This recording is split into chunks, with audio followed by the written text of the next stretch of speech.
तर नमस्कार मित्रांनो, तर आज आपल्याला जायचं आहे कॉलेजला आणि आपला लखन भाऊ जो आहे तो आपला वाट बघत आहे. तर तो बघा लखन आहे आणि आम्ही बस स्टॉपवर आलेलो आहे, पण इथे एकही गाडी उभा नाही आहे. त्यानंतर आम्हाला एक पिकअप भेटते. तर लखन काय म्हणतो ते बघा. तो आता म्हणत केली पिकअपची सवारी. आता आम्ही चतलो बघा कॉलेज नाव. त्याच्यानंतर हे बघा, या गाडीमध्ये पूर्णपणे अद्रक अशी भरलेली आहे. त्याच्यानंतर आम्हाला त्या गाडीवाल्याने मोंड्यात सोडलं आणि त्यानंतर या काकांनी आपली खूप मदत केली. त्यांनी आपल्याला लिफ्ट दिली. त्यानंतर आपण समोर गेलो आणि त्या काकांना काय म्हणलो ते बघा.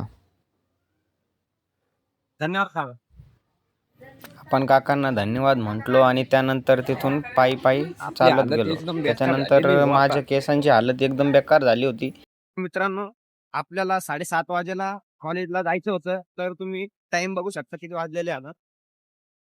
हे दिसेना नाही त्यात.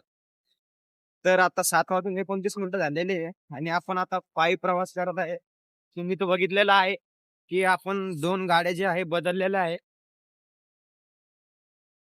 तर आपण आलेलो आहे असं कॉलेज जवळ. तुम्ही बघू शकता. आता आम्हाला तर खूपच दम लागेल. तर आलो तर आम्ही. त्यानंतर पोहोचलो आपण आपल्या कॉलेजमध्ये. कोणाकोणाला या कॉलेजचे नाव माहीत आहे त्यांनी कमेंट करा. कॉलेजच्या आत गेल्या गेल्या मास्तर लोकांनी आम्हाला पळायला लावले. त्यानंतर माझा मित्र काय म्हणतो ते ऐका.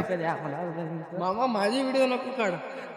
माझा जर बापने देखलं माझी मारणार नको. आमचा व्हिडिओ नको काढा. तर त्यानंतर त्याची कॉमेडी ऐकून आपण थोडे समोर गेलो आणि रनिंग बिनिंग केली. रनिंग आधी खूप पळालो. त्यानंतर बसस्टँडच्या मार्गे कॉलेज करून आपण घरी आलो आणि या टमटमनी प्रवास करून आपण आपल्या गावी परतलो. त्या टमटमच्या सर्वात पाठीमागे बसल्यामुळे आपली व्यवस्था तर खूप खराब झाली होती, कारण की पाठीमागे बसल्यावरती खूप दुखत होतं.